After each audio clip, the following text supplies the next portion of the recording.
Welcome back to the Long Way Back podcast. I'm your host, Timmy Long, joined today by my brother, Tommy. Hi, lads. And today we have a man all the way from Waterford, Ray Power. Ray is in recovery and Ray has after doing some prison time as well. So he's after being very, very, what's the right word? Helpful and coming up here and having a conversation with us today. And we're looking forward to it. So we were back and forth for a while, myself and you. So Ray, how's it going and how are you getting on? Doing great. It's an absolute honour to be here with you lads, doing this podcast. I suppose over the last 2 years I've been following you, and you inspired me on to do this today. So a little bit nervous, but a little bit happy as well to be sitting in your company because, you've helped me a lot. Thank you so much. That means a lot to me and Tommy, But before we do get going, do you want to bring us right back and give us a little bit of context, what it was like for you growing up, your family dynamics and the environment? Yeah, so I came from a large housing estate in Waterford called Ballybeg. No, well. Yeah, it's pretty famous. It's a big area, that we were brought up in. And, at a very young age, you learn, I have to stand up for myself here. I have to kind of protect myself, to get, I suppose, credibility within and to be left alone, and that's what I would have done in that. There was a lot of things in my life as a child, that, stuff that happened that directed my road to a different direction. As a young child, I was hit with a car right outside the main entrance to, say, Ballybeg, where the glass factory used to be. I was hit with a car and the driver drove off and was never found up to this day. Oh, yeah. Yeah. And were you badly hurt? Yeah, I gave a number of years in hospital. Really? With that. There was horrific injuries. I broke my pelvis, fractured my skull, damaged my liver, and I lost the kidney within that while that was going on. So in turn, I would have missed an awful lot of school. I nearly 2-3 years. What age were you then? I was 6, 7-ish, kind of, I was in probably first standard, second standard, but I missed out on a lot of school. And when I went back, that's where I got stuck. That's exactly where things kind of changed for me, because you felt like you were left behind. I definitely did, and it was the way things happened within the school that actually made that feel very apparent to me. Because when I went back to school, like, I'm a tall guy. I was back then. I was starting to really to grow. I was very tall, and when I went back to school, then my original class, were gone forward. I was kept back. So I went back into a class where they were smaller, and there was a bigger chair and a bigger table put in the classroom for me. So that alone, I felt a little bit different. Yeah. It created, I was aware of that at that age. Like, I'm sitting in chairs that are bigger, my table is bigger, I struggled in school. I could never get back what I lost.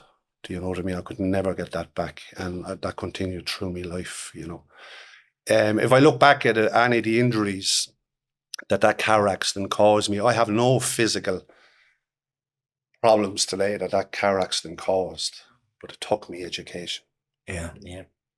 That's where I struggled with that. And I still do today, but I have ways around it, I suppose then, kind of moving on from that, when I came out then and kind of started getting myself back to normal, and kind of getting back out on the streets. Now, I was in and out of hospital back and forth.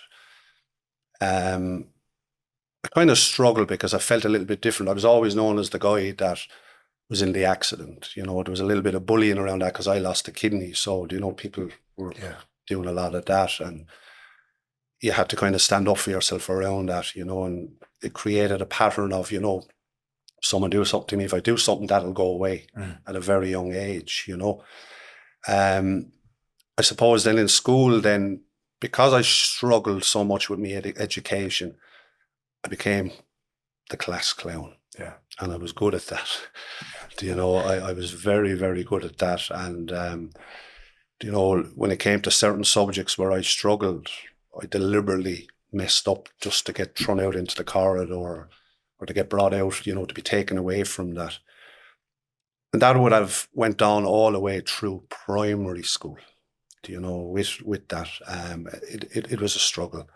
You know, even going home and doing my homework and stuff in the evenings.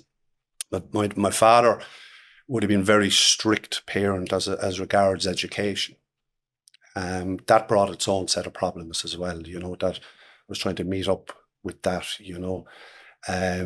Also, I just want to add, with the car accident, my father witnessed me getting hit with that car that day. And I suppose my father would have struggled with his own mental health back then. And as well as losing my education, I sometimes looked at my father and go, I caused my father's mental health problems. Yeah. I felt to blame for that at a very young age. It's tough. Yeah, it is. Tough. And, you know, like sometimes, you know, as you get older, you might think that, but I thought of that when I was very young. Mm. You know, I see my father was kind of down and I used to say, well, that's me. You know, I done that to my father because he saw me get knocked down. And that's how a child internalizes that stuff because they don't know any better. Your father had his own issues back then. Yeah. And maybe the accident probably just added to it. But the reality of it was he was going to be struggling anyway because he had stuff going on for him that he was struggling with. Absolutely. But as a child, you don't understand that. And we start to internalize that. And believe that we're the ones that caused his issues. Exactly. You know, like if you see your mum and dad probably arguing, you'd blame yourself for that. You know, because it could be something that you're after doing, your mum and dad are, geez, I caused that really, you know, and you know, children do take that in. I did. You know. So did I. Yeah. So did I. I did.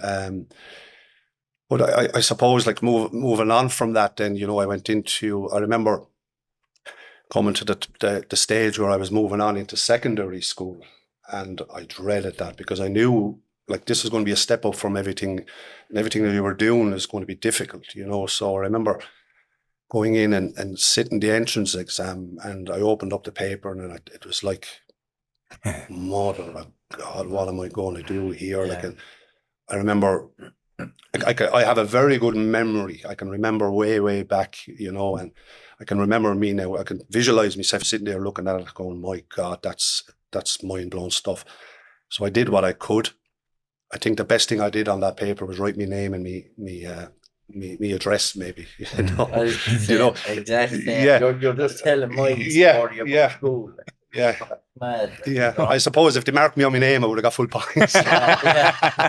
And but as it happened then through that, like they nearly weren't going to take me because I didn't complete the junior stuff. So there was nowhere where I was meant to kind of go, you know, because your education is, and the entrance exam is based on what class or what year or they're going to put you in. But what happened around that, there was about 16 other guys that I never knew about were the same thing, and they formed a class especially for us. Kind of thing, you know, because we barely got them. Yeah, classes as well. We were called 1F. 1F, yeah. We were 1S. So it was 1A, 1B, 1C, 1D, 1D, 1E, 1F. We were the last class. Yeah. So it was a class kind of made up of, you know, and I remember my father saying, "Now you're very lucky to be getting into this school now, you know, because." You know, I don't know where else you're going to go if this don't happen. You could be sent away, you know, and parents said that to us then, you know. I remember in Waterford, we had the Good Shepherds, you know, and they'd say, that's where you'll be going, you know, and you'd be scared of that. Yeah. And there's one down here. Yeah. So you're always scared of that. And I got in and they made the class and I got in. And I remember saying to myself, you know, I'm going to do well here now. This, I'm going to really get on top of my education and I'm going to do this and I'm going to make everyone proud. And I went in and I would have sat next to it was all a class of 17. They were all had their own issues. So I picked up, I looked for the guy. I remember at a young, I looked for the guy that looked decent enough, you know, that I could bury myself in and just get on with my education. So I remember sitting with a guy with glasses. He looked intelligent, you know, and sat next to him with a while. And then there was one of the guys in the class just took a disliking to me and just kind of bullying me. Now, not bullying me in the sense of physically hitting me, you know, it was like, because I was so quiet and stuff like that. And if I answered a question, he'd be making faces and jeering me like that. And I knew in my heart and heart, I said, look, if I turn on this fella, I'll have this over in seconds. But that's not, I was trying to stop that because I was doing a lot of that through my childhood, living in Ballybeg and trying to defend your honour and, that kind of thing. So I left it off, and it went on for a long, long period of time. And I remember one day we were in PE, we were in the shower area, we're all getting ready, and he just said something and I lost it. And I hit him and kind of had him caught in the corner, and I remember the fear in his face. Must say, I'm stepping a mark here. It's like standing up to a bully. And I stopped that, and everything stopped after that. But what that kind of developed another program in my body that if anyone is at you, stand up for yourself, hit them, and you'll get where you want to be. And sure, people don't realise that we're probably more afraid than everybody else. And the reason we're backed into the corner and we have to react in the way we do is because we're so afraid of what's going to happen next. That is the only thing that we can see in our heads to do. So everything else will stop. And that was my way around it as well. It was like when the bully that used to bully me, when I reacted back to him, I used to have to nearly walk 1.5 kilometers around the whole of Apple, just to get to the shop to avoid the bully. Because but when I did back up for myself, then I was like, whoa, this is what I have to do to protect myself going forward. So I can completely relate to that. So that went on, and I think I got as far as third year, so the messing started then we say that was first year. Second year, then I was finding it difficult, so I brought out the Joker. My best friend, the Joker, that gets me out of all these exams and all these little paper things that I can't do. So I became an excellent messer and just, and that brought a lot of trouble. And I remember, I suppose 4 weeks before my junior set, I remember we had a year head. He came to me and he said, Ray, it was near lunchtime, Ray, when you go home for your lunch, don't come back and I'll be down with your parents, And so I went home and I said, I'm not saying that to my mother and father, because my dad was very strict around that. I'm not going to tell him that, I didn't want to be getting any hassle over that. So I told him that, but I went back to school and I went back into the art class and I was the best behaved. I was in the art class, and so we see the year head marching down because he was going to go down and say, listen, Ray has gone out of school, he's expelled, My mother was there that day, my father hadn't been when the year head went to the school. So my mother always kind of protected me a little bit. It was not everything she'd run back and say to my father, because she was good. She was very good around that, And I suppose not me in trouble, I think I know she her heart went out to me as well because she knew I struggled, My mother would be illiterate. She grew up, she had no education and all that. So I think she got it. So the year head asked me to leave. He said, I told you to stay at home. He said, you're actually expelled. You shouldn't be even here. So I said, I'll give you a lift home. He said, so if I'm expelled, I'm not getting into any car with you. So I'm going out that door on my own, And I headed off and I went home and met my mother, and she said, Ray, you're expelled. You're gone out of the school. And can't tell your dad this because he's all about education. So for 3 months, I had to get up every morning and put my school uniform on. I had to go to my sister's house. And then in the evening, my sister would give me a homework. And I come home and my father would run through it and check it and sign and go, well done, and I head off. And I remember, there was homework on it. If that amount of work and energy went into actually studying and getting on well in school, you'd be in the 1A instead of the 1F. And I remember it was kind of hilarious because I'd be passing lads that I went to school with at 9 o'clock in the morning. Be going, Ray, where are you going? You got thrown out of school months ago. And I got mind your own business, head off. Uniform with a little tie on me. And it was it finally it kind of came out. And I remember my father not being he was crying in the house that I was gone out of school, and he was very upset over it. what did he do? He marched me back up to the school, and I was gone out of it 3 months. And this, I said, this is embarrassing now, you know. He thinks I'm only gone a couple of days into the school and sitting down next and having the same colleague. He's gone out here 3 months, and he went through the roof then. And remember, he walked me home and he said, "Look, I'm absolutely disgusted with you. You know, you're getting the father's speech, and you'll have to go out and get a trade now. You'll have to get a job," he said, you know. So that's exactly what I did. I tried to find a job. Well, for a little short period of time, I ended up going into Waterford Outreach.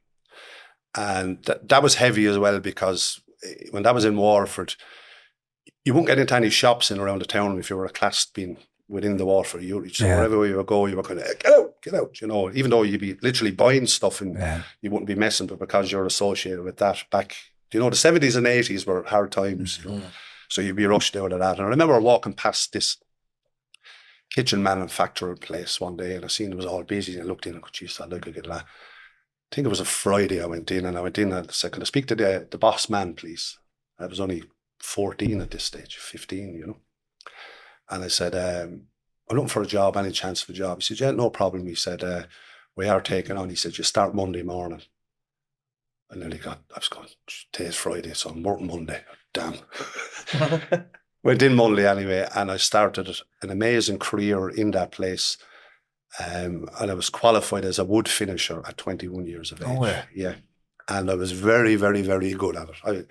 I was running the spray booths in there, like spraying the furniture, the kitchens and all that. And I really, really, really enjoyed that work. Very mindful work, isn't it? It was. And I was in with a lot of older guys in this, you know. I was the youngest at the time, so I became kind of very mature within that, you know. So while all that was going on, then we say about the age of just hitting 18, I became a father for the first time. So I was a dad very, very young.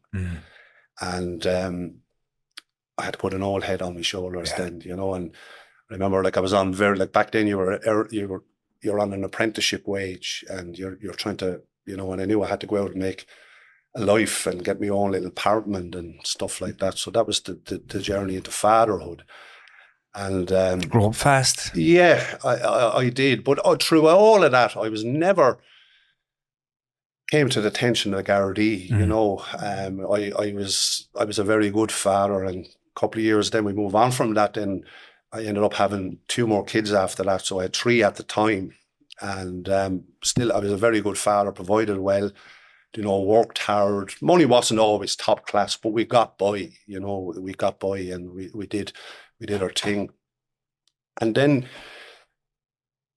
the kitchen trade and the building trade took a downturn. Yeah. And things were starting to, like, the money you were making at that time was starting to fall, and there weren't much work. And what killed the spraying for me was starting to bring in all these kitchens from different countries, resprayed. So the want for a sprayer was slowly moving back, and because they could buy it off the shelf for half the price, you know. So I didn't know what to do. And a friend came over to me and asked me, he said, "Ray, would you be interested in doing a bit of door work, a bit of security bouncing?" I didn't want that first. And then I said, "Yeah, sure, look, I'll have to, because I have a young family. I'm going to have to make money, you know, I'm going to have to do that." And going into that line of work, That's a tough environment, yeah. It's shade. Like, going into this was a huge role in the downturn of my life. I went in, started doing a few doors, and I remember at the end of the first, second night, I was going, "Geez, the money I'm making."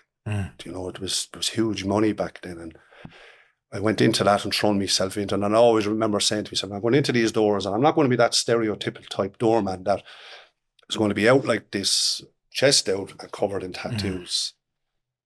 Within 18 months, I was that man, covered in tattoos, chest out, dabbled with a bit of steroids, you know, because your ego, you know, you're going into that. So then I looked at it, like, this is weekend, so maybe, you know, what about taking up a full-time career in security?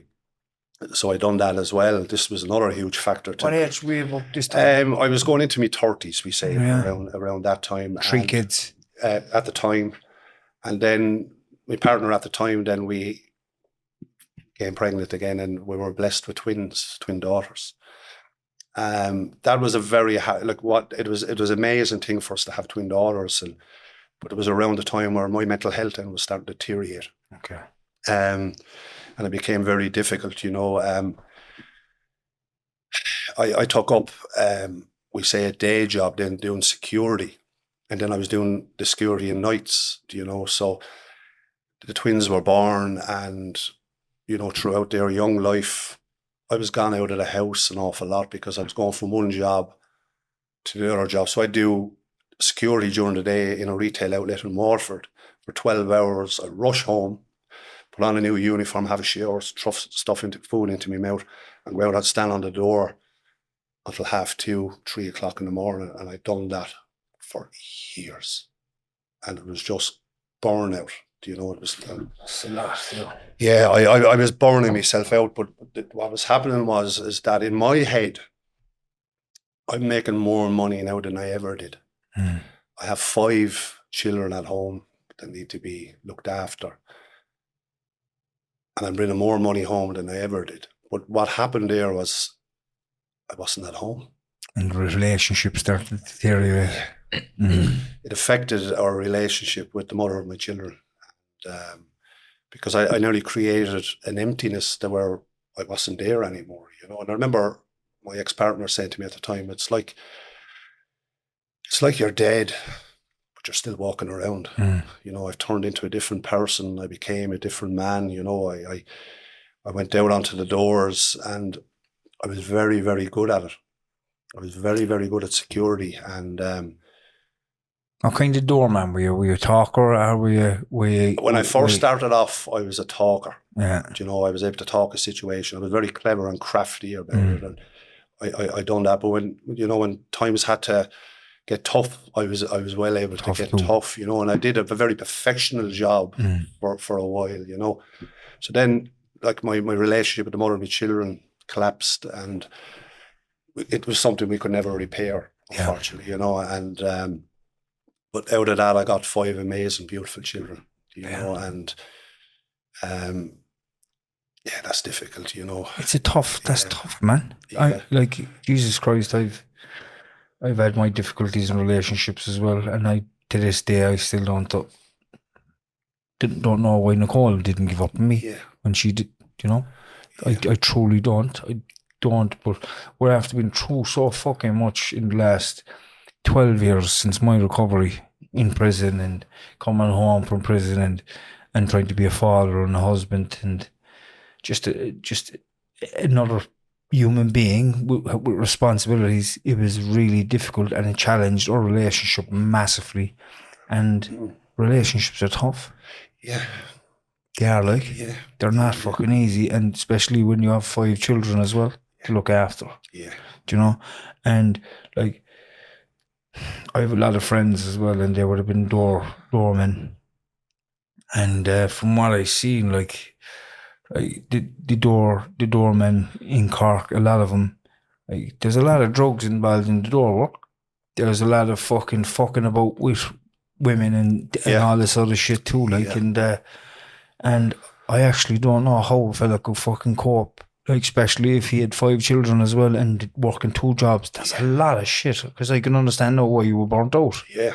That's a lot to take on board. It was huge, but I continued to do it, and that nearly became an addiction as well, because, I go out on the doors, you had the bar staff, you had the doormen were saying, Jesus, we feel safe when Ray is on, and the doorman won't go into a situation, make sure you get Ray, and I built up this image, and it's very, very hard to live up to an image. I must tell you, because there was times I was rattling on the inside going into a situation. Masculinity, the macho. All exterior. Yeah. Muscles, tattoos, and the demeanour, the angry demeanour, but inside here, it's fear. You're shaking out, but you can't show that now, because now you're going into a situation, and I've often went into situations, there could be 10 men fighting, and it didn't bother me as such, but now going into this, it's not like out in Ballybeg where you're standing up for your fella and you're having a little knock with a guy just to straighten things out.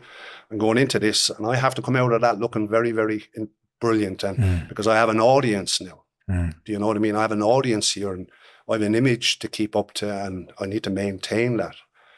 That was very difficult. And what happened, I found my mental health was deteriorating. And I was kind of putting it to the side. And one day then in my day job in security, I was always a confident person, talking, having conversation, going into meetings and different meetings around shrink and different things within that business, and had no problem ever doing that, meeting other security guards, talking to them and, doing a little bit of training maybe around it. And I went up and got me a few bits and pieces that I needed for the meeting, and I headed off down. And I got to the door of the meeting and my whole body shook out. Hands started sweating, body was absolutely rattling. And I thought, I'm having a heart attack. So I dropped everything, was back in a minute, and I walked around the store and came back to the door again.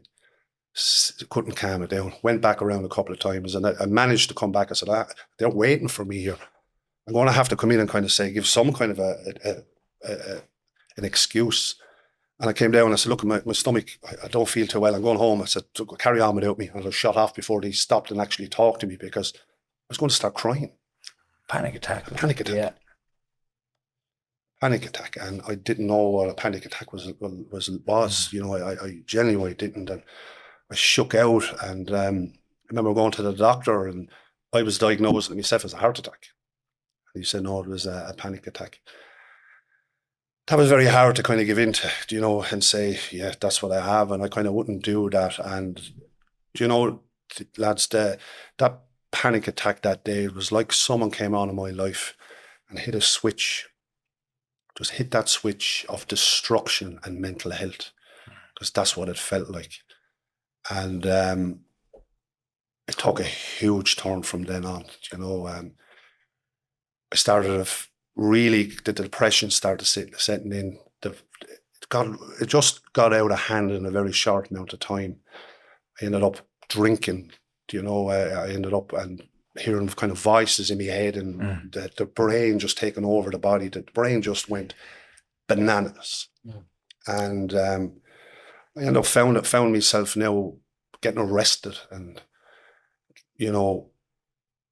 going off drinking and getting in an awful state and lashing out at people. And this is where I was going with this, came from a lovely guy that was helpful, but then just lashing out and hurting people and going through the guards' barracks and all that kind of stuff, and being in that world. And I ended up losing my day job, but I was able to continue holding on to my security job, and that had a huge impact on me as well, because I loved what I did. But I at the time I was thinking, my world is falling asunder. And I went on a pattern, I suppose, of self-harm. Now, when I talk about self-harm, not in what we would know, like the likes of calling yourself, but doing my self-damage, getting arrested, going into pubs, drinking. There was two things in the drinking. One was I had somewhere to go, because I was out of the family home. Your relationship was gone at this stage. Yeah, it was, yeah. Somewhere to be, and I found that I drank till I was literally on my knees, that I just fell asleep and I didn't have to listen to this head anymore. Get away from yourself. Yeah. And I was on medication at that time. And I was doing a foolish thing around that. I was like I'm going drinking for the day. I'm going to bring my meds with me. When you mix your medication with your alcohol, it's rocket fuel, And there was times I woke up in the guards' barracks, just opened my eyes. Jesus, what did I do? Some feeling there. It's horrible. Some feeling. Relate that to me. What did I do? And horrible. Yeah.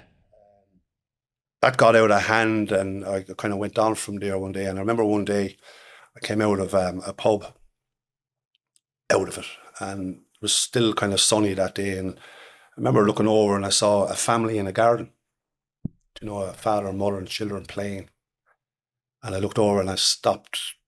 In my mind, I was probably there for a second, probably there for an hour, And I looked at him and I walked off and I go, why can't I get back to that place, just with my family, just creating lovely things? Why is that? And that looks so lovely, and that's that's so easy to get back. But in my mind, I thought the way I'm feeling now and what's going through my head and the way I'm listening to my brain, I will never be right. So I got through that, and I remember the twins were kind of getting a little bit older, and I kind of brought him into the cinema one day. I brought him into the cinema, we were sitting watching the film, and everything was grand, and then just this thing came over me. I was present, I wasn't really there. There was a shift going on here. I don't know what's going on in my mind. I couldn't wait for the film to get the kids home to their mum, And I walked away, and I was thinking all sorts of things in my head, Jeannie, Mac, it's time to go, I can't take this. I can never get back to that man I am. And I remember getting all my medication and going into the pub or into an off license and getting a bottle of vodka. I had them all on the seat of the car. And I said, what I'll do now is I'll swallow all them tablets, which I swallowed a lot of them in the car, and I washed down with a load of vodka and got in the car and I said, I'll drive to a quieter place and just go to sleep, And I was doing that, and then this thing came over me, and I put the foot to the floor in the car, and I crashed the car into a tree. You just tried to take my life. You meant it, like. And it was tough. Can you explain how somebody feels when they're in that in that place where they have no hope, and there's like they can't see anything in their life anymore to live for? How did you feel at that moment in time? Do you know, Timmy, down through my life, I would have heard people say, when people take their lives, the old way, they might sound very selfish. Jeez, that was a terrible thing to do to the family. I came out of that kind of darkness, and I know now that you're gone. Your mind is not there. You're not thinking of even yourself. You're not thinking of your loved ones, your family. You're not thinking of, it's gone. And you're living in a body that wants to live, and a mind wants to die. And that's a horrible, horrible place to be. Yeah. When I hit that tree, I got out of that car. They weren't marking me. I got out of the car and I was actually looking for the marks. I didn't, and I ran off. And I was after forgetting, like, there's still a lot of medication inside me that I have to come up on. And I ran a long, long distance. After that, I didn't remember. And then I remember the next morning getting a push in the back, kind of, to wake up, and I was in the guards' barracks. Don't remember ever getting arrested that night. I don't remember the spin to the barracks. That's crazy, I don't remember that, I just remember like getting a shove in the back. It's your time to go, get out, you've been here all night. And what kind of meds were they at that stage? There would have been a mixture between, there were a lot of antidepressants, Lyrica and Tripoline, benzos, you were heavily medicated. Yeah, I was on a lot of medication at this stage. What age were you at this stage, Ray? I suppose 30, 33. Yeah. You were on a lot of medication at that age too. Yeah. It's a lot, like. Yeah. And I remember I was after leaving my wallet in that car after I got released from the barracks and stuff like that, and I'd go back to the guard and say, look, where's that car that was pulled up? Where is it? I want to go and get me bits and pieces out of it. The day I crashed that car, I didn't even see that car. It was like a big bang. There was a ringing going off in my ear, and that's all I could hear. I remember that day. But I don't even remember what the car looked like that day. And I went over and saw the car.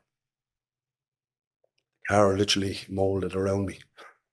The airbag went off, and I looked at it and I go, how did I ever get out of that? It was incredible. You know now though, don't you? Yeah, I do. You know, because we're after coming through. Yeah. But back then we don't know anything. No. Which you said, like, it's only when we can look back in hindsight, look at years back, and with what we know now, we can understand that there's a purpose for our lives.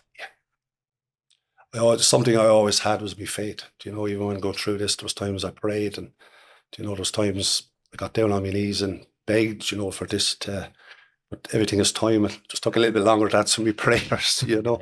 and I'll move on a little bit from that because it kind of gets out of hand after that, So I was able kind of to maybe kind of pull myself together a little bit and go back and do the doors, doing the security. But I developed this thing, I had this thing in my head, like I tried to kill myself. Like I'd done a car, I'd done the tablets, and geez, I'm even crap at that.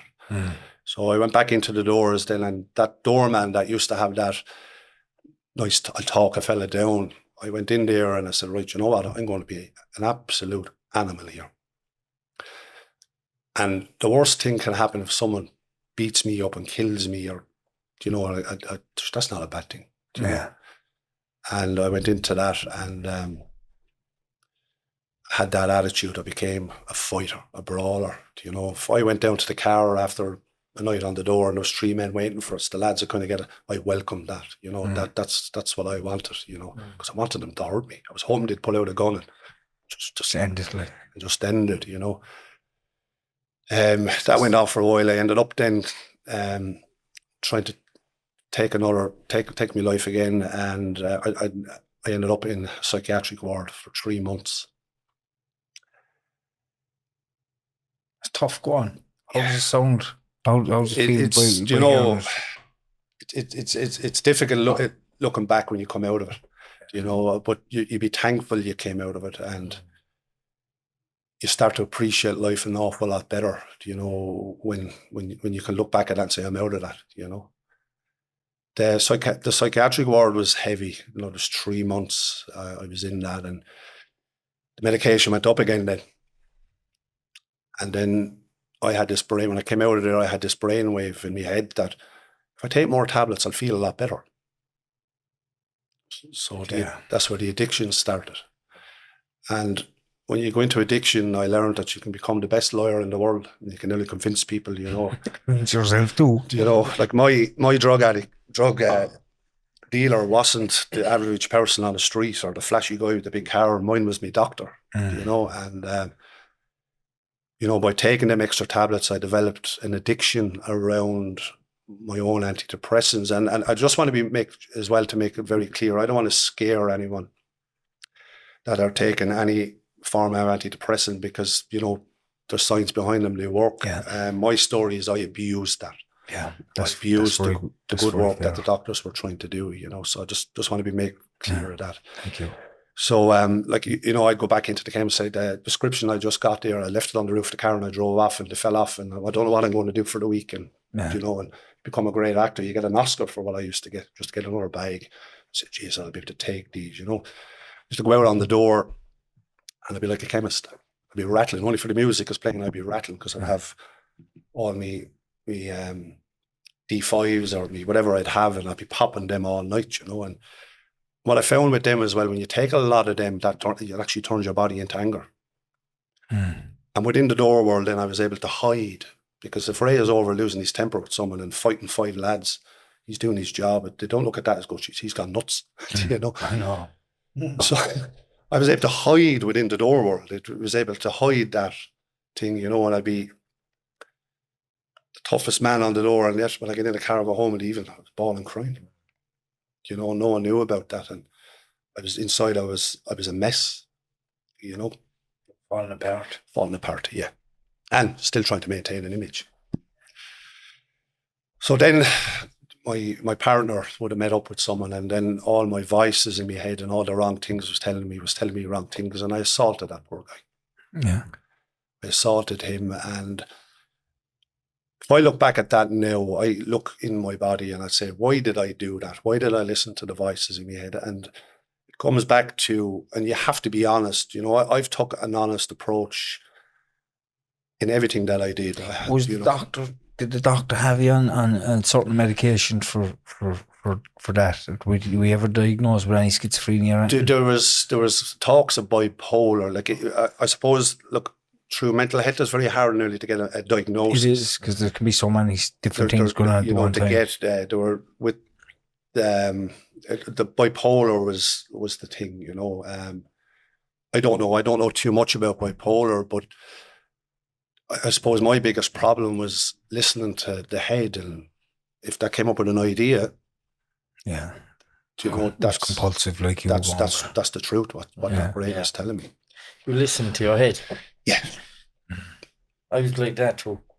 Once my head told me something, I was gone. Yeah. And Yeah. even if someone told me something and they tried to stop it, my head had to go with it. There was no turning back once my head told me. Like, I can relate to that as well, you know. It's horrible. Yeah. It's horrible, Yeah. you know, because it's telling you lies and you're believing lies. You know, if a friend told you lies, you tend to go away. Oh, yeah. You'd listen to So that, true, you like. know. And I assaulted the guy, and I suppose a bit of me, there was a part of me who was going, right, there's a new guy in my children's life, and he might do a better job than I am, you know. And there was a bit around that, and but I assaulted him, and something I'm very, very sorry for, you know. Actually, all the people throughout all this that I hurt is I find that difficult, you know, because I think we all do. Yeah. Recovery. There's a lot of shame and regret and guilt around it. because it was all nonsense, you know. People got hurt for no reason, and people got assaulted because of my issues in my head, you know. And I ended up going into the circuit court, you know, and that was going on for a while and stuff. And just want to add, you know, through that I was after meeting a girl and stuff, Avetta, her name, you know, and while I was going through all my trouble, she was there with me, trying to calm me down and trying to support me on, trying to be the best person I can. You know, she often said to me, there was times, Ray, where I saw you at your worst, and there was times I seen the real Ray. Yeah. Potential of what you could have, you know. And every Thursday when I used to go off and get that big bag of goodies, which was my medication, she'd say, Ray, this, maybe talk to someone, you know, I'd love to see you coming off this. And we had this every week, you know, and there was times when I was in the psychiatric ward and she was there with me every step of the way, lying in the bed with me, trying to get me to come around, you know. It was amazing, you know, and it goes on from there. It doesn't just stop there. So I ended up in the circuit court, back in court again, and this time it felt a little bit real, you know. And when I got arrested for the assault, I nearly kind of put my hands up. When I was in that barracks that day, I just said, do you know what? I did it. This is what happened, and I told them the truth. I was nearly surrendered to this, and I knew there was something wrong, you know. But it was throughout COVID. COVID was after kind of kicking in around that stage, and the case was on and off and off. And I remember dropping my twins home back to their mothers, we say Tuesday, gave me little kisses I normally would, and off they went. And I got a phone call just as they left. Ray, your court case is on in the morning. I go, oh yeah, it's going ahead tomorrow. The sentence is going ahead in the morning. And, that's a tough feeling, you know. That's a strong feeling. But you know, for me, I never had a prison. Yeah. So I never really feared prison because I never knew what it was. And in my head, I thought I'll never get away. I'll never go to prison, you know. So that morning I went down and it was the height of COVID. The judge was there, the solicitor, and I was there, and the vet and my two sisters were all scattered around because COVID. We couldn't sit next to each other. And I had a clue what was going on because I had a few tablets in my pocket that I was after taking. So by the time we got to the initial whatever you're getting, I had a clue what was going on, you know. So I got 4 years and I got 2 years suspended. And next minute I was getting brought out by 2 prison officers. Still couldn't, and I looked back at my partner, Avetta, she was in the corner, she was crying, you know.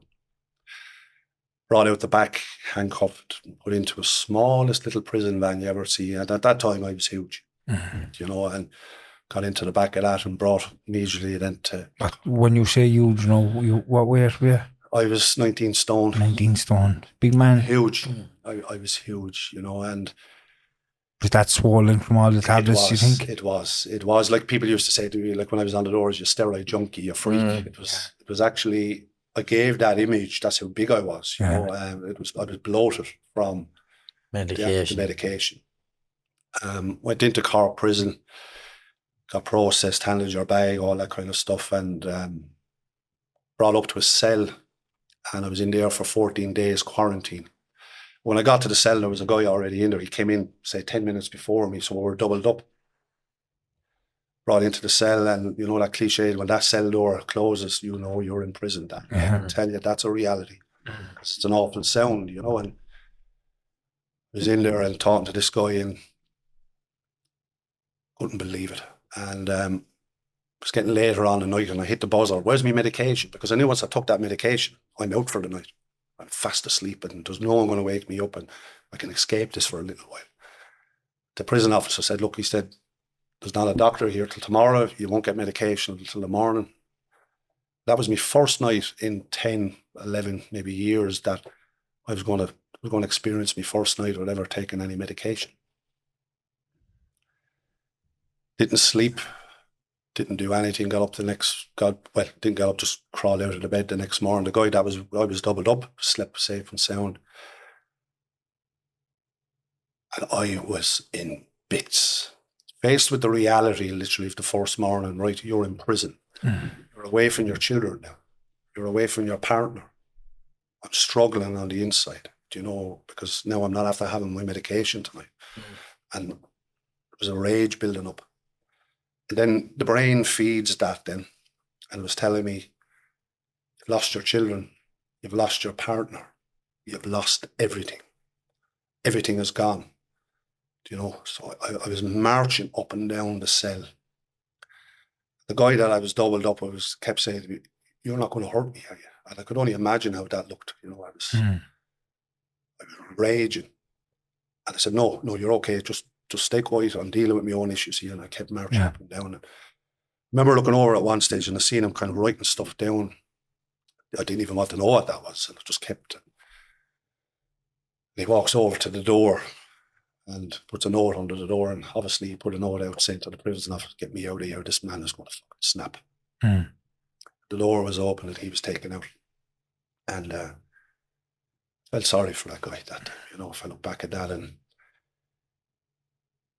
I was raging. And the officer came back, he said, you're on your own now. He said, you'll be here for the rest of the quarantine on your own, you know. I was thinking, right, I have to speak to a vet. I want to know, like, I would have accepted if she said, Ray, I can't take this anymore. This is the final straw. I'm moving on with my life. That would have been okay, and I would have dealt with that, and it would have crushed me, you know. The officer came back, he said, are you okay? He said, you're very agitated. I said, I am. I said, I'm after going my first night without medication. I have anxiety, I said, and I'm rattling, and I just want to speak to a familiar voice, and I wanted to speak to a vet. He said, give me a half hour. He said, I'll be back and I'll give you a code for the phone. And he did, in fairness to him. I got to the phone and thing was ringing. I couldn't wait to hear her voice. And I was prepared for, you know, we're gone. It's over. Picked up the phone and sitting on the chair and said, Aveda, said, I'm sorry, you know, I'm very sorry about this. And I got this back. Ray, I wasn't there for you yesterday when you went into that prison, but I'll be there for you when you walk.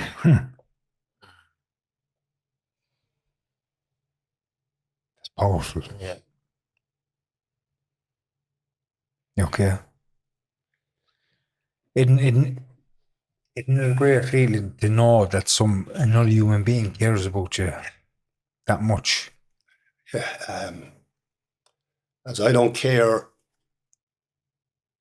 You know, if you won the lotto in the morning, you won millions. There was nothing to prepare you for that. Yeah. There's nothing would give you that. It's a 6-minute phone call. And it went like that. She said, use this time now, Ray, to create the best version of the person you could be. You come out Powerful that door. words. That's what I did. You know, I said, right. And the phone went dead. And I stood up and looked out the window and I literally fell onto the ground with joy. The anxiety stopped. Everything stopped. And within that moment, I took a look at where I was and said, right, I'm in prison now. Stop blaming the world. Stop blaming the people around you, saying, I'm in here because I done wrong and I fucked up and I deserve to be here, you know. Powerful, you know, that. And so I came out of quarantine, and that was a lonely place, being in there on your own for 14 days. You know, it was Yeah. a lot of time to think. which done me the world of good because it quietened my life down a bit. You know, prison saved my life in turn as well. Did this happen for you at all? Because I know for me, I never felt safer than I've ever felt in my life behind a prison door and the walls, knowing that nobody can hurt you, nobody can get in. Because like all we are really is scared little boys trapped in a man's body. Absolutely. And like when you're locked inside in that cell, it's like I used to actually lock my door early so I didn't have to Still doing fucking. that as well. So I didn't have to really. Like, Tommy'd be the last one into the cell. They'll be chasing me around London. Tommy be chasing everything else around. The Yeah. So how did your journey within the prison go then? Yeah, so that's where things took a kind of a turn as regards me health, you know. So taken out of quarantine and put into a landing upstairs with General Pop, and I was put into I was doubled up in a cell with a Cork guy, and he was amazing. The nicest man I ever met. We talked for hours and, you know, kind of put me wide towards the way the prison work and, you know, hide your tobacco, put a little bit in the bag, and if anyone asks, that's all I have, you know, little things like that, you know, little tricks. And we used to do a bit of training in the cell, and I liked that. I'm still the biggest in the prison, do you know what I mean? I was in Cork prison, and but I said to him, you know, look, I said, I'm on medication, so kind of come at 7 o'clock at night, it'll be like you're on your own because I'm gone till the next morning, you know. And he said, no bother, buddy, no bother, you know. And done that for about a week. And I remember one night then I was after taking my tablet and I was settling down. I could feel him kicking in. I said, good night, buddy. He said, right, Ray, see you tomorrow, bye. And he said something about, you're going into dreamland now. He said, I'm here on my own, you know. And I fell asleep. And I woke up a couple of hours later, which was astonishing for me because no one could wake me up when I was on that medication. I was going, what the flat am I awake? Still dark, like, you know. And I remember I was busting to go toilet. So I better get up, and I jumped down off the bunk, and I didn't want to wake the guy that I was with. I went over to go toilet, and I couldn't pass urine. So it was like my body was waking me up from this. An hour went by, still nothing. 2 hours, nothing. And I was busting to pass urine, and I couldn't go. That went on all night till the earlier, and by, I suppose, 8 o'clock in the morning, I was in a hoop with pain. And the cellmate woke up. He said, what's up with you, boy? I was telling him, look, he said, lie down on the floor, he said, and I'll bang the door out, because that's the only way they'll listen. But I was delighted he said that. So I actually wanted to go on the ground, but I was trying to compose myself in front of a guy, you know, trying to image again. Lay down on the ground, and I was in an awful state. And the prison officers were opening the oak, and I was telling them, look, I said, look, I just can't pass urine, and I'm in an awful state here, and it's getting worse. And this is going on till 2 o'clock in the morning. And I never had anything like this in my life. I don't know what it is. And I've one kidney from the accident that I have, and I'm starting to think about that, you know. So I was rushed out to the hospital. And that was a horrible experience because you're going out with, like, you know, I was a big guy, so they probably picked the biggest prison officer they could get. And you're handcuffed, and then there's a chain going to the prison officer, and you're going into the hospital, and everyone is doing this, you know, and they're watching you. And so I had a category finish with, but I didn't know what a category was back then, so I'll explain that to the best I can. Was a urine bag, which is put into your penis to pass the urine. And when they done that, I went, oh, it was like pain disappeared. And I was brought back to the prison, and I was able to go normal. So 2-3 days after that, then the prison officer came in. He said, Ray, pack your bags, you're going to Wheatfield prison.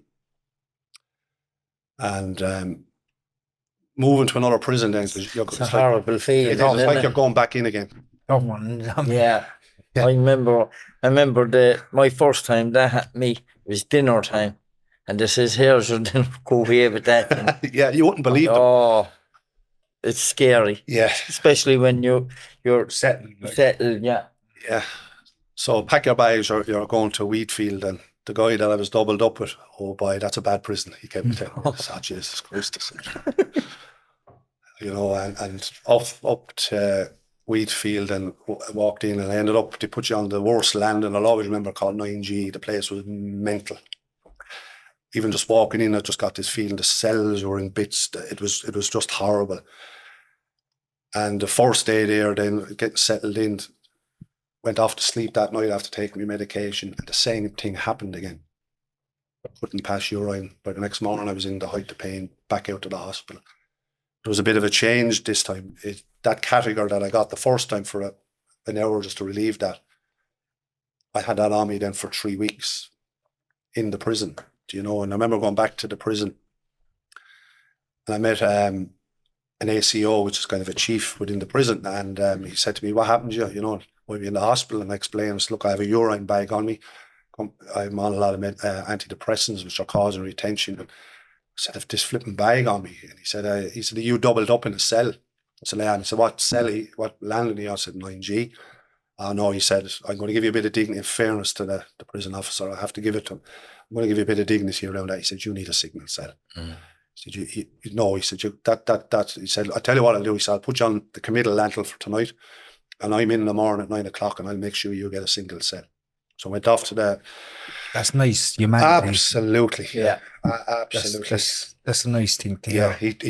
it was like you're seeing at a human level, And there are a lot of prison officers Absolutely. who are like that, Absolutely. There are some really, really good ones. Yeah, and I met a lot of them along the way, So true to his word, the next morning I was brought onto another landing, and it was like, but the minute I walked into this place, I knew this was lovely.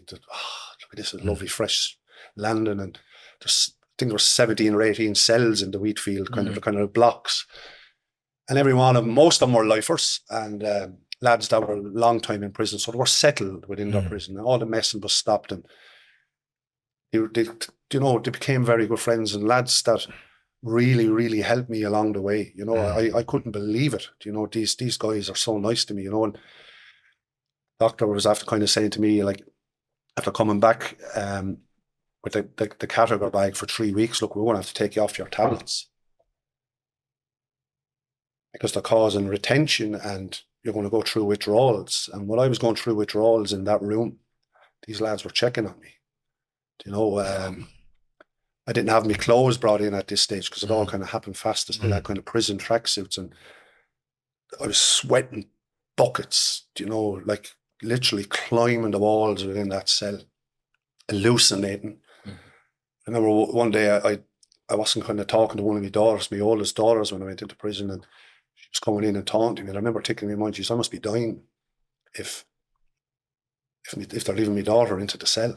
I mean, all that was going on. You thought she was in the cell? I thought she was in the cell, yeah.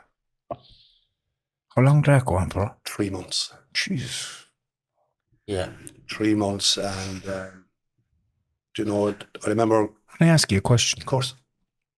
Do you think you would have ever came off that medication if you never went to prison? It's a very good question, and it's one I even asked myself, and I went through such a hard time, Timmy, lad, coming off of them. I wouldn't have done that in my bedroom at home. I would have said, "Hold up, I'm in flipping giblets here. Get me then."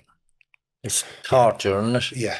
I remember I was in prison myself, and I was coming off a load of benzos and heroin, and it was the benzos I was hallucinating from.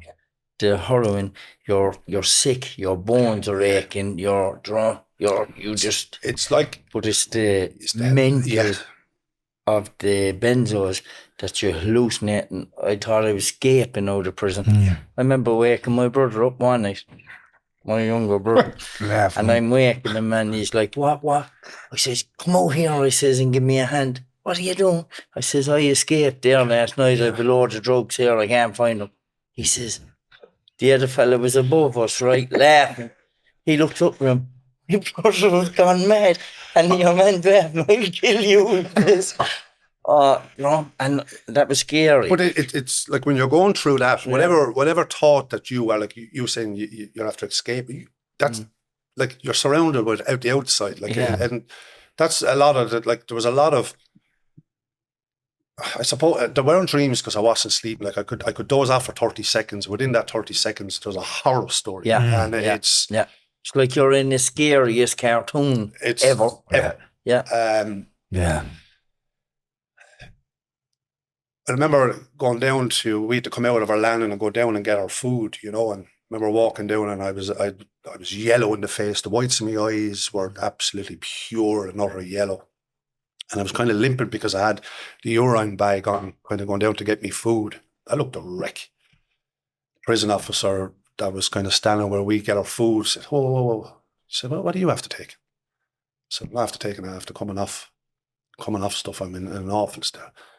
Go, which one of them is your, go back to your cell, you know, and he was obviously after thinking, right? Yeah, that you were after taking. That's what I looked, and he was just doing his job. I get that. Isn't it amazing how someone that's over ahead and someone that's coming down off something can look the same? It's the very same thing, Isn't it? you know.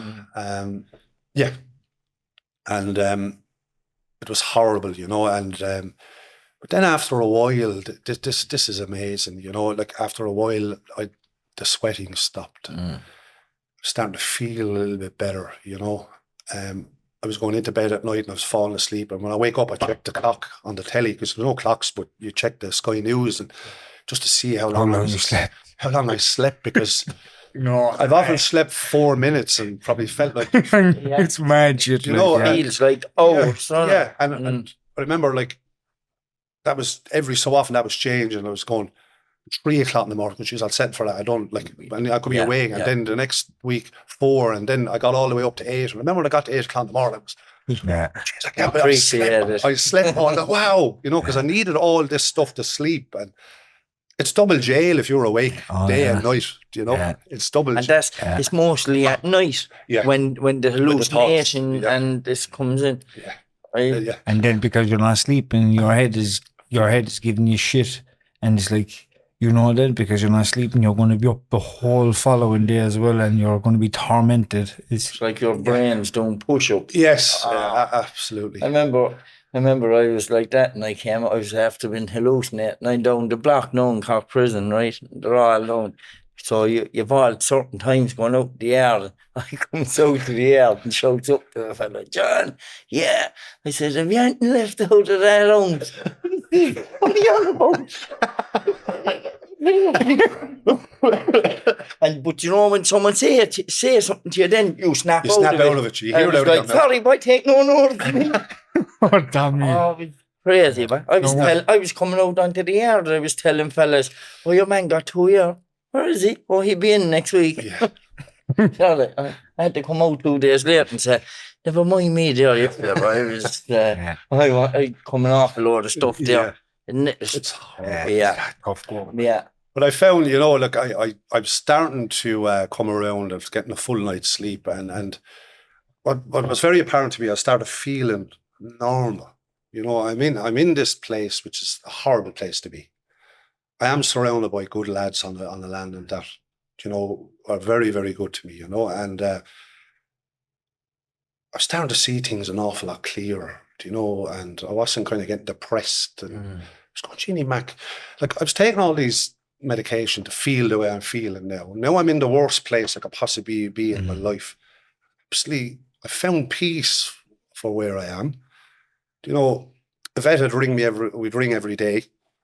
And that 6-minute phone call, that was our lifeline. Yeah. Through them 6 minutes that we have every day. And then I got enhanced and I got a second call. And, you know, there's times then if the prison officer lets you get a compassionate call. Compassionate call in the office. Yeah. And we kind of built our life around that and the plans and dreams for the future, you know. And I'm starting to feel Ray is coming back, you know. Prison taught me a lot of lessons, you know, like I ended up I went up to the prison officer and I said, listen, I'm looking for a job within the prison and I wanted the most demanding one because I want to be busy and I want to wear myself out that when I get into bed at night, I'll go sleep on it. Yeah. So they put me in the laundry, and there was a guy down there, a lifer. He was actually on our landing as well, and the laundry was his life, you know, and he was nearly classed as the managing director of the laundry because all the prison officers go through him. He was brilliant. And I became very good friends with him, you know, and that kind of gave us a bit of freedom within the prison because then me and him became trustees, you know, and I kind of became very, very good friends, came close to him. And then if there was a lockdown or anything, I was able to escape that because we were down just watching, you know. I was going, I'll go down there because I didn't want to be behind the door all day, you know. And you go down and wash the laundry. And then what I used to do then was, we're going around the landings and lads were saying, listen, I have a brand new pair of runners there. Will you wash them? I don't want them ruined. They'll get robbed on me. Or will you look after me clothes? So I was taking all these private washes. Yeah. Getting you know, half ounces back. in the yeah, day. yeah. I was taking all these private washes just to make myself busy, you know. And I had family support. Like a vet was amazing to me. I wanted for nothing when I was in prison. And my family, my daughters, the whole lot, you know, were there. There was this lifer didn't, and there was a couple of other lads on the land and they didn't, you know. So I used to say to the guys, yeah, I'll wash them runners, or do you know what? I'll wash your clothes every week privately and they'll be pressed and delivered back to you. But you get me a box of tea bags, you get me a bag of coffee, you get me this. And then Thursday come over, it was like Tesco's were delivering a hamper. Yeah, yeah. You know, they deliver a hamper. And what I do with that, because I had all my own stuff, I give it to the lads that didn't have stuff on the landing. Fair play, boy. So what prison taught me was, like, it showed me what it was like to be away from your children. You know, I had my kids, my younger twins at the time, 3-4 days a week, but in my mind, I didn't have them at all, you know. It also showed me when I went in there that you don't have to be a tough man and box the head off fellas to gain respect. If you meet the lads in prison and respect them and put out the hand and you know, give them stuff and treat them like people and give them something that, you know, someone else wouldn't give them in life, I got a lot of respect from that. You know, people loved me, you know, and I ended up getting an amazing nickname in the prison. We used to go down to the server every day, you know, the prison officer go, 1 or 2 potatoes, 1 or 2 scoops potatoes, and I said 3. So I got a nickname, 3 Scoops Power. And I'm saying, if I ever end up to, you know, like all these big criminals have good names, I'll do that. If I end up to Sunday morning, there's Scoops, 3 Scoops. Very good. So all these lads then that I was doing all these private washes for, 3 scoops, will you be down tomorrow? No problem, you know, and it went rampant. And there was word got out that there was a fellow up on 2F landing and he's doing all these private washes for a packet of biscuits. There was 100. I said, hold up now. I'm going to have to relax because I'm doing too many, you know. Yeah. But clothes are a big deal for fellas once they're washed. It was, yeah. And then, you know, we had a little fridge on the landing where we were in small, tiny little fridge. So it's a funny little story, but we could be doing a wash day then for the prison officer, and he said, what do you want? I said, right, raw sausages, you know, get us a packet of rashers, because we had a little George Foreman. It was a horrible little thing, but it worked. Yeah. And we needed a fridge to put all this stuff in, you know. So I'd come up out of the laundry during the day and I'd pack away all the stuff, and it's for us. And we were like, come 7 o'clock in the night, then we were like, something out of Goodfellas, frying up stuff. Yeah. That's class. Yeah. And, you know, sausage, you go in, go in behind your door now, thanks for it, and I bang out the door, I walk in, some man I am, you know. I'm the fella that gets things. Yeah. They're like, You're the go-to man. Yeah, like Morgan Freeman and Josh. Yeah.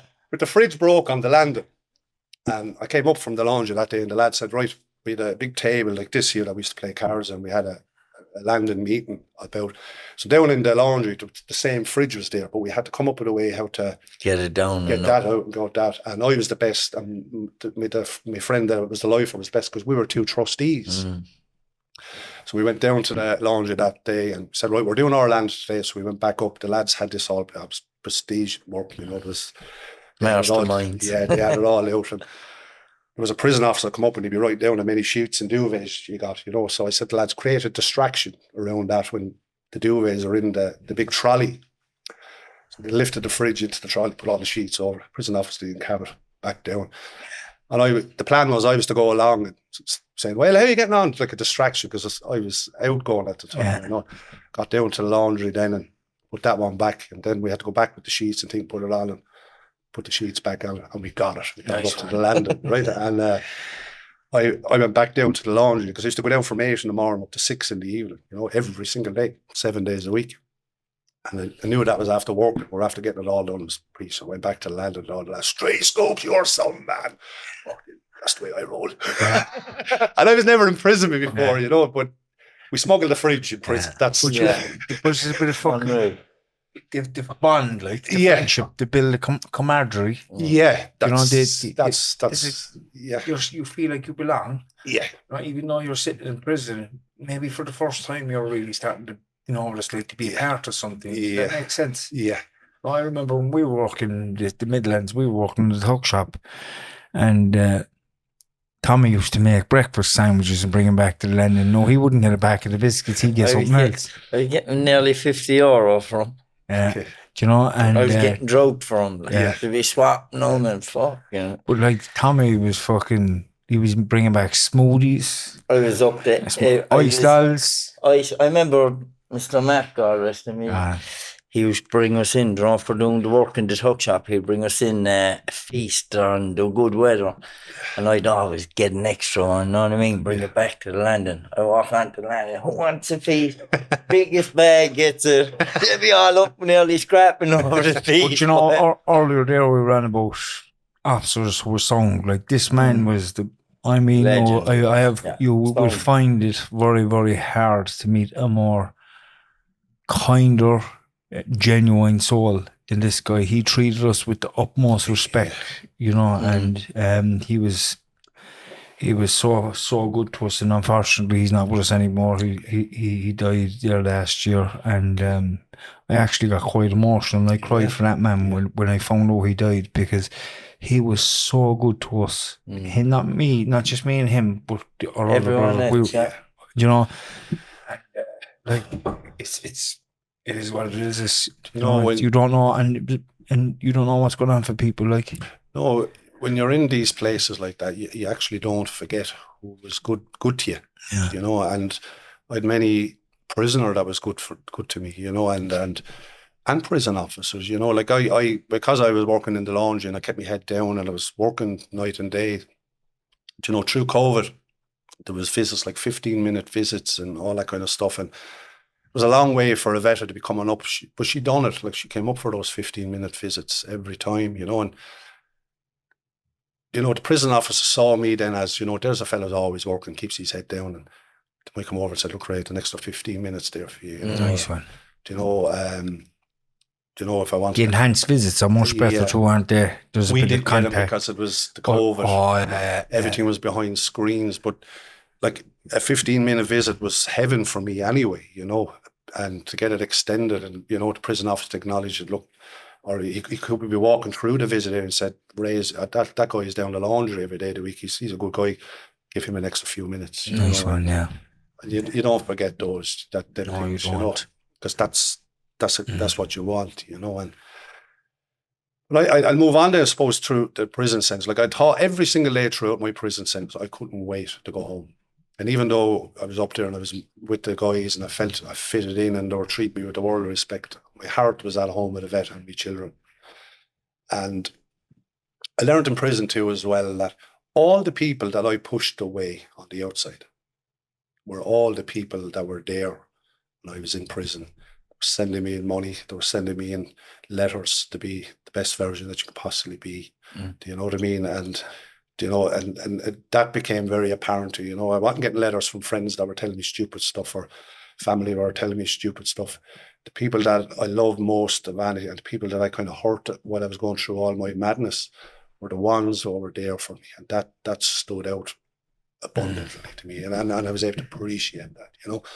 So I suppose 3 months then before I was starting to get out, you know, myself and Avetta had these plans what we're going to do, and I knew, you know, going on her phone call, or what she told me that day, I'll be there for you and I'll stand by you through all of this. I'm going to go out into this world and I'm going to make sure that I never cause any more pain on anyone, especially myself. You know, I have to myself, and I'm never going to cause any of my family, my 5 amazing daughters, any more upset. 5 daughters. 5 daughters. Jesus. That's a story. That's a different podcast. Yeah.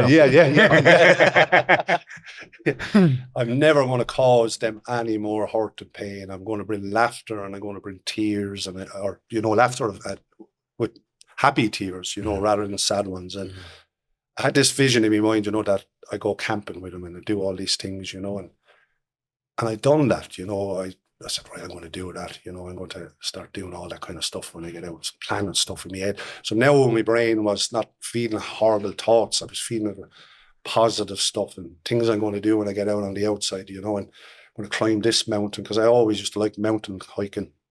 And so I'm going to do all of that, you know. But just before I was getting out, I was starting to get a little bit nervous about going out on this. I'm just going, where's this coming from? And, you know, I knew I was going out a different person. You know, I hadn't that big size because I was after losing a lot of weight, and I was left with a guy now that could, someone said something, I'd start crying. You know, and even up today, I'm a very emotional person, and I never had that. You know, I could watch a film, I could be bawling. Yeah, you softened up. The vet often said to me, "Geez, you went into jail, man, you came out a woman." Do you know? And I got really tough, but getting out towards prison, I was starting to get very anxious, a little bit nervous, and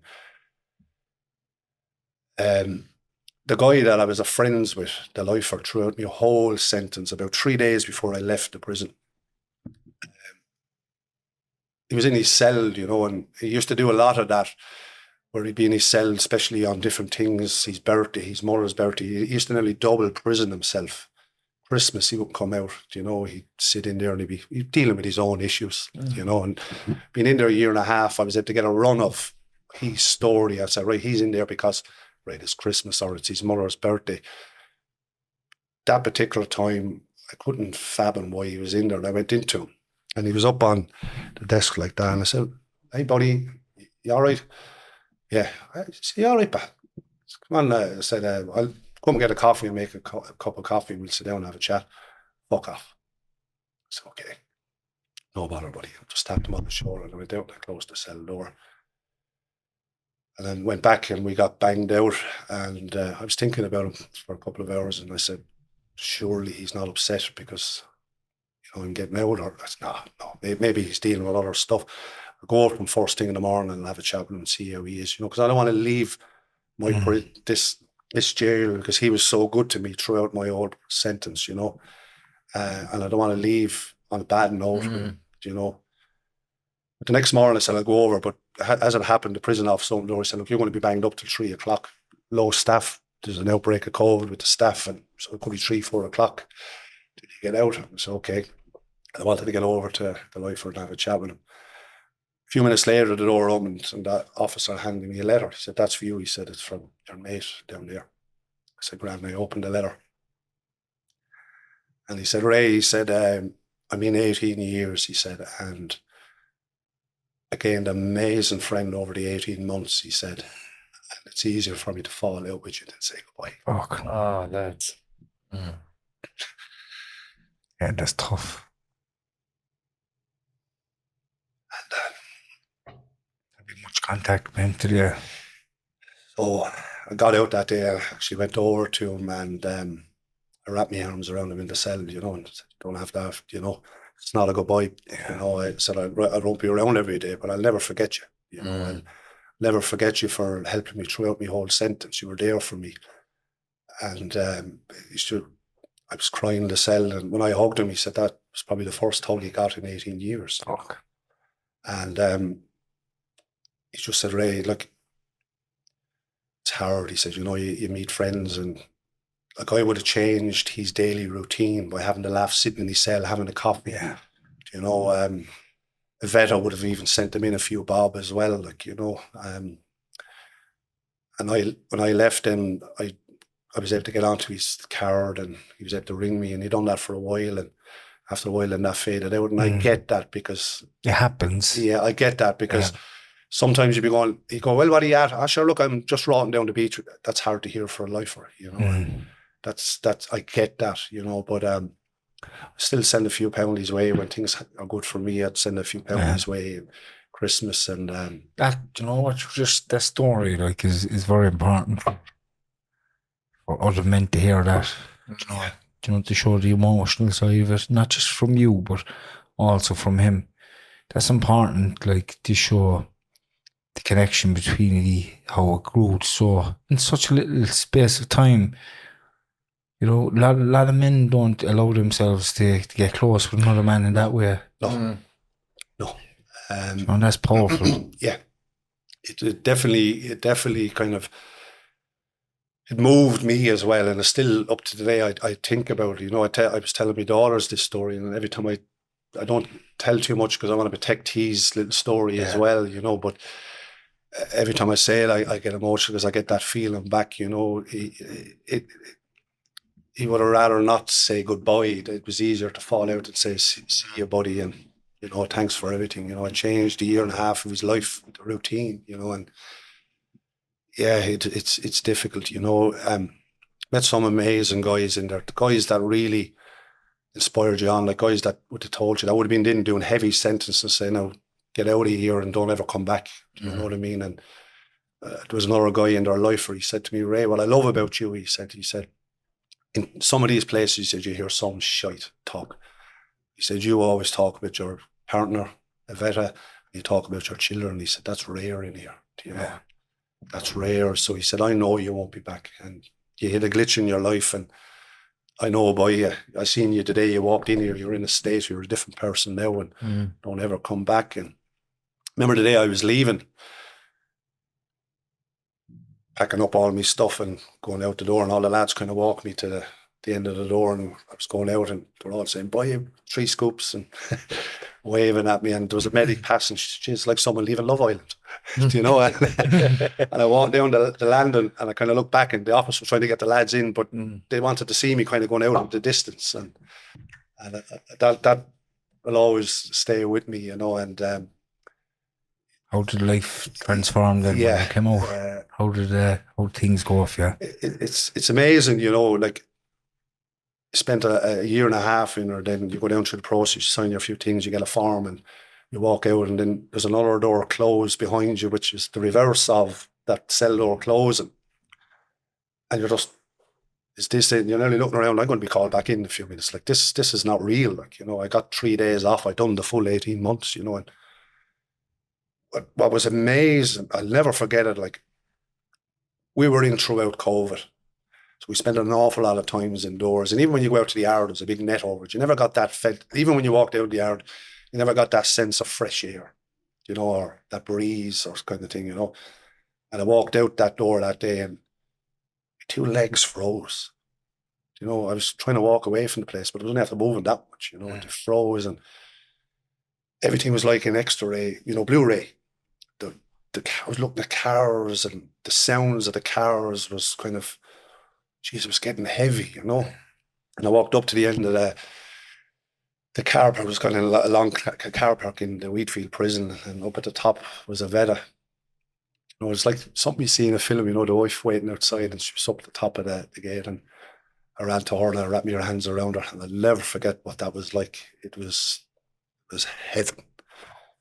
It was heaven, do you know, because I wasn't after hugging her and touching her. And the day she told me that she'll stick with me and be there, I couldn't give her a hug just for that. And I could never express the words, even to try and explain how that felt. It was absolutely amazing. We got in the car, and even sitting in the car, Jesus, Peace. you know, I was after sitting on a hard seat for, you know, I even tried to modify my chair, and, you know, putting up all things and trying to make it, broke the back of a recliner and everything, you know, in prison. Sitting in the car was amazing. And I passed, and I saw a Costa coffee, and I love my lattes, you know. I said, Avetta, bring me in there. And I said, get the creamiest latte ever. She said, no problem. We walked in, and she handed me my bank card and my phone. I was looking at my phone, the Genie Mac, and walked up to the counter, and I froze. I just physically couldn't.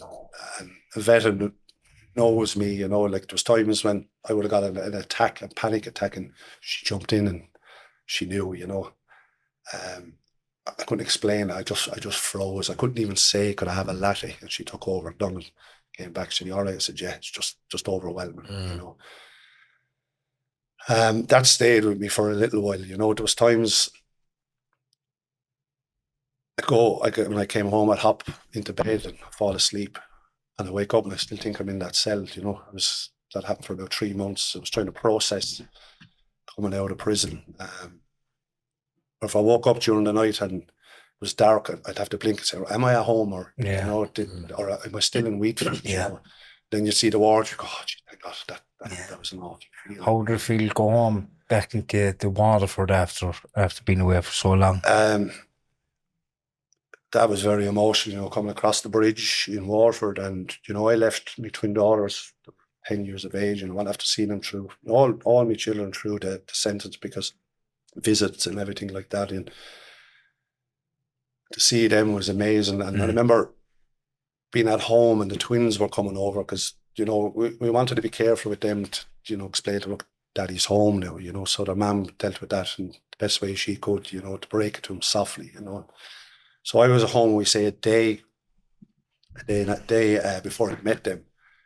And I remember they were on their way out to me, out to the house, you know, the vet was going to have to collect them. I was nervous. I was nervous about seeing them, you know, because the last vision I had of them small, you know, and tiny.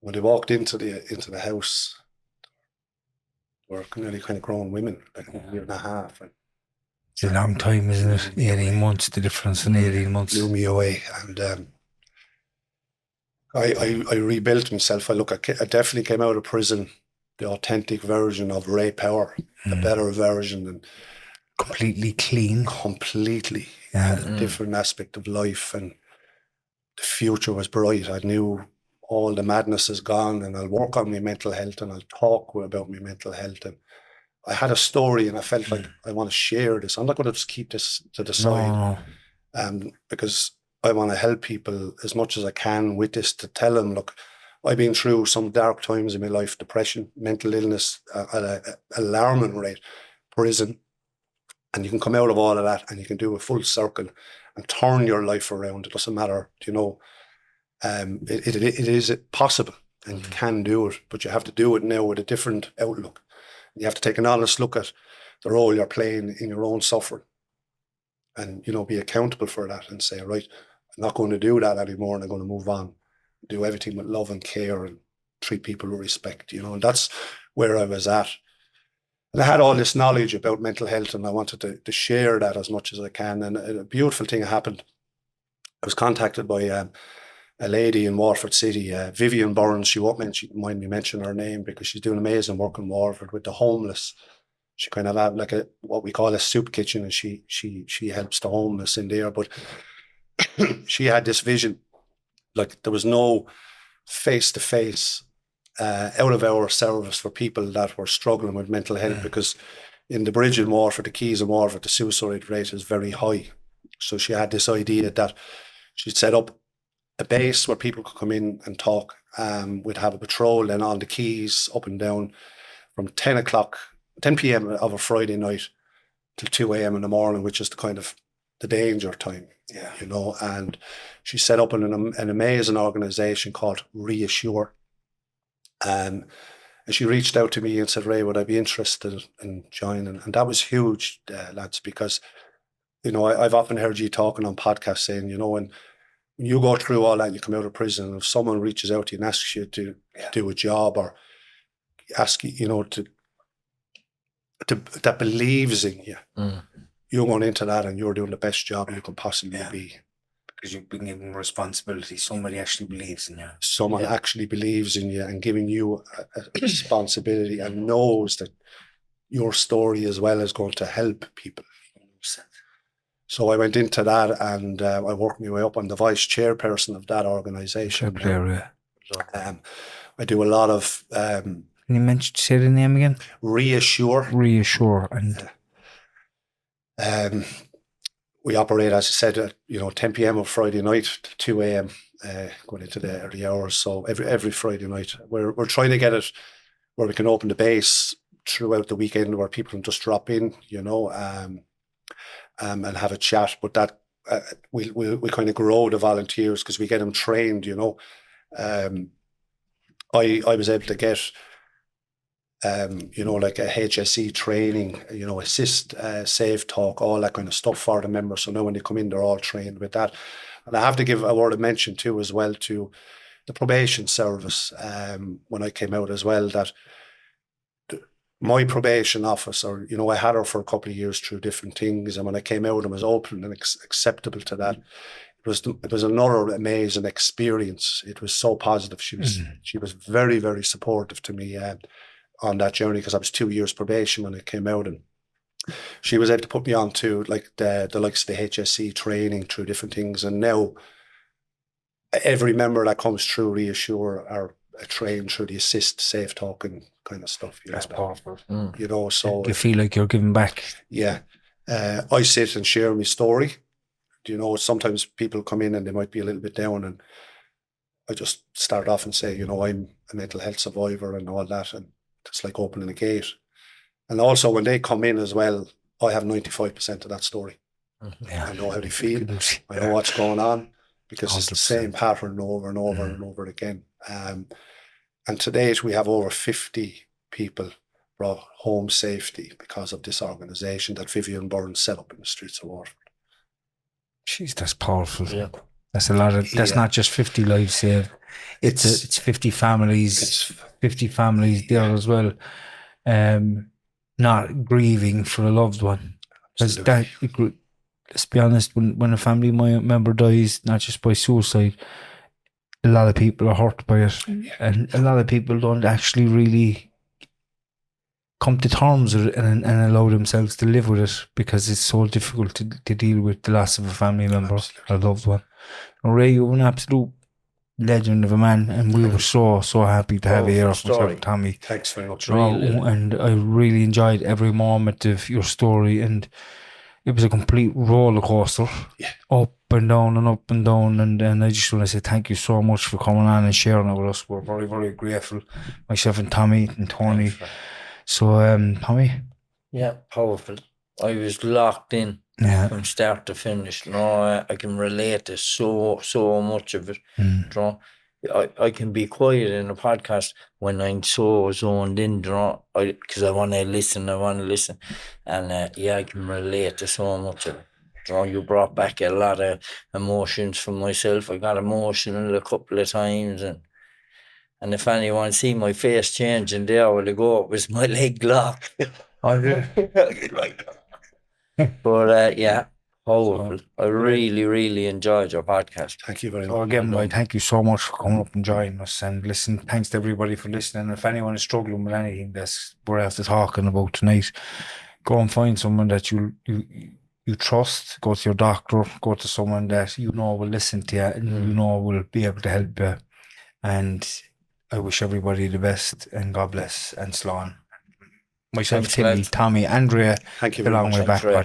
podcast. God bless.